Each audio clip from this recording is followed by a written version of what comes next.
Bucher, LeBron James and Kawhi Leonard have a very real personal rivalry. The rivalry dates back to when they faced each other in the finals twice, when LeBron was in Miami and they split those championships.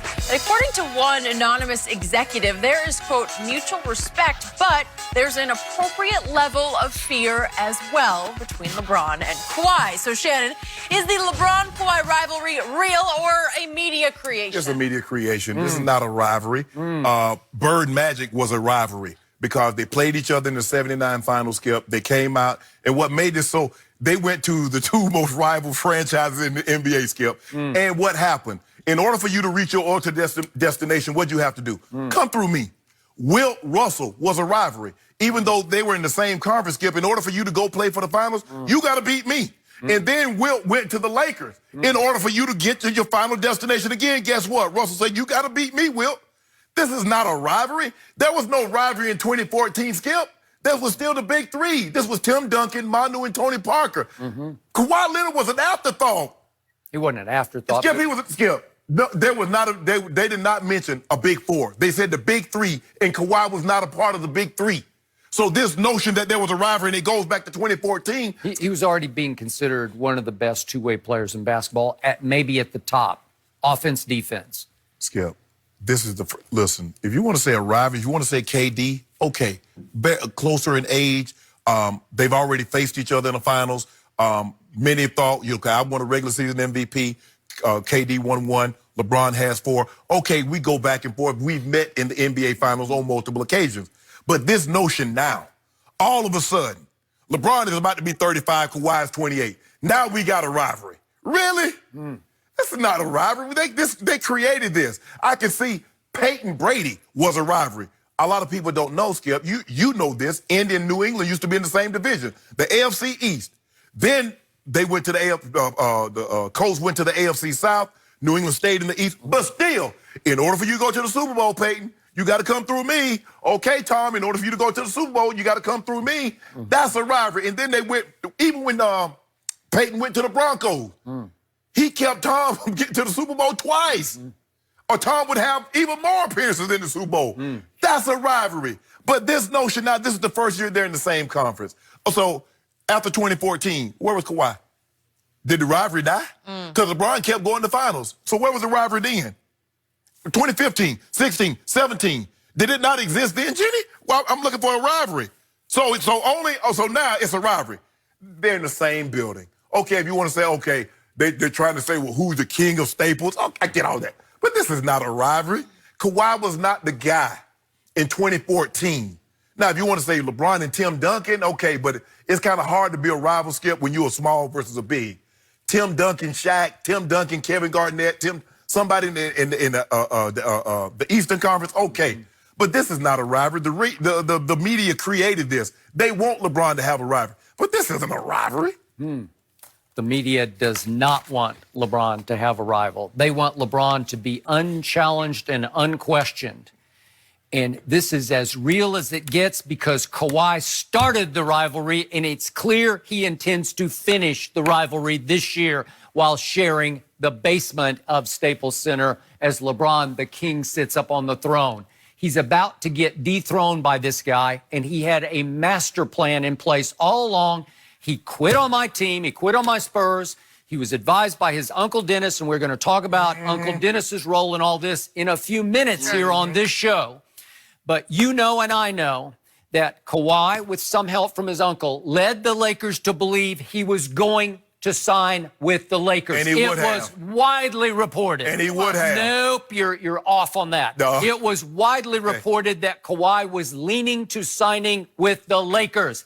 And at the last second, in what became a seismic event here in Los Angeles, literally and figuratively, because we had a pretty high magnitude earthquake earlier in the evening, and then a second quote-unquote earthquake followed, when I looked down at my computer screen and saw, wait, Kawhi's in a Clipper jersey? What? I thought it was Photoshop. Yeah. Did you? I did. He's in a Clippers jersey? What a bombshell that was. And again, it looked to me like the whole plan from the start was to leave LeBron and the Lakers high and dry or low and dry. And to Rob Pelinka's credit, he scrambled to throw the roster together. Will it hold up over the 82 games in the playoffs? We're about to find out.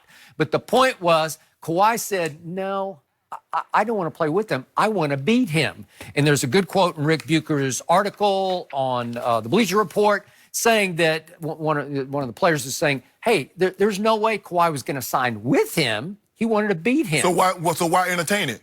Bird and Magic, they make it abundantly clear. We wouldn't even entertain the thought. So why entertain the thought? So I just want to know if the it's private called a con job. JD, I just want to know if the private jet or the $100 million was thrown in there, would he have been there? But that's another story. We talk about that a little later. We'll talk about that in a little Private bit. jet. My favorite other quote in the Rick Bucher piece is from an anonymous GM who says, Kawhi knows, oh, I can get him.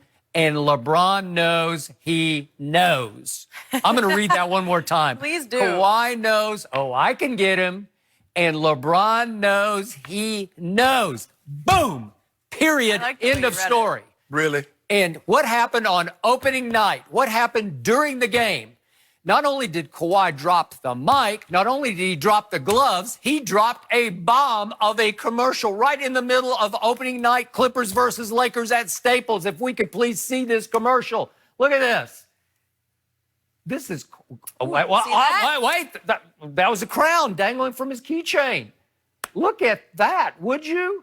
And the whole message here, it's Kawhi Town now. Kawhi Town? Was that a Kaiser Permanente? Wow. Was that a Kaiser? Was that a healthcare commercial? Yeah. Because that's all you got. Those prescription sneakers. I mean, I just want to know. I'm just asking. Same old lame joke. I'm just because asking, you want to talk about brazen, you want to talk about guts, or I could describe it otherwise. Skip. That took some chutzpah to say, on opening night, I'm going to drop a commercial that says it's my town now. So let me ask you a question. It doesn't take nothing? Are you kidding me? Let me ask you a question. That's a rivalry. Let me ask you a question. How much would I have to pay the NBA to do a commercial on Christmas Day? You think if I give them $1 million, they'll let me do a 30-second spot on Christmas Day? Okay, then. So what's so special? What's so special about what it is? A commercial. You want to talk? You don't think that he was backing it up? He didn't even have his new partner in crime, Paul George, and he backed it up. This is media creation. The media did not create the Bird Magic rivalry. They created it. Help me out. The media didn't create Russell Chamberlain. Did the media put words in LeBron's mouth about load management? All the between-the-line shots he took at Kawhi. When LeBron is healthy, LeBron plays, and then the hypocrite that LeBron was, he load manages on the game before Christmas Day. LeBron's a man. LeBron could have easily said, Kawhi does what Kawhi does. I play when I'm healthy. He didn't take no shots at LeBron. Everybody, listen. It was straight at Kawhi Leonard. You know what? And Doc took a shot right back at LeBron. Well, hold on. The Lakers' policy is whatever LeBron says it is. Boom. And what's Kawhi's? And what's Kawhi's policy? It's whatever Kawhi says. Exactly. So what's the point? Skip Bayless. Listen. What do you mean, what's the point? Skip. One's a hypocrite, one's up front. One just says, that's what I do. He's been doing it since San Antonio. This is what LeBron James. LeBron James says, Kawhi Leonard flowers don't make my house smell. He doesn't give a D what Kawhi Leonard does. Oh, he does too. No, he does not. Threatened. Threatened by what, Skip? By the guy who's living in his basement. Skip. LeBron James. I don't care. Kawhi will never be thought of in the magnitude of the gravity that LeBron is. Skip, you could try to make it a rivalry. If you want to make that a rivalry, Skip, had they been in the I'm not trying. It just flat out is. So when did it become a rivalry? When he started that, with that commercial, and with his decision. Even LeBron admitted, I thought we had Kawhi. He left him high and dry. But LeBron didn't know his uncle was pimping him out, though. So that what LeBron didn't know. LeBron thought he was going to be on the up and up. My thing is, if I don't deal with somebody, I'm not even entertaining them. I ain't entertaining you. I don't fool with you. Shannon, he's on his way. Here he on his way to what? Coming like Santa Claus. He's coming. He's going to come right down your chimney at Staples. I guess the sleigh broke down. Because he's been coming a long time. I mean, is he playing tomorrow? Yeah, he's going to play. You sure? You sure LeBron's going to play? Don't worry about us. I don't know. He's got all kinds of Don't worry about us. I don't know. He's got a chest muscle pull. Now, there's a mysterious injury for you. It happens. Yeah, it happens. And we're back to the old nagging groin. Yeah. We're back to the nagging groin. Hold on. Siakam got a groin. Siakam's 25. How's Siakam hurt his groin in 25? Does he belong in the same bracket? I'm just asking you a question, so it just goes to show you injuries happen. Yeah. It all depends on who's healthy in May and June. That's right? okay then. Yeah. So why are you talking about Here Christmas? we go. Why are you talking about Christmas then? Because there are statements along Hey, there the ain't no way. statements. They already Little made one statement. They ain't make no statement. LeBron had a grand total of 2 points in the fourth quarter, and Anthony Davis goose-egged in the fourth quarter.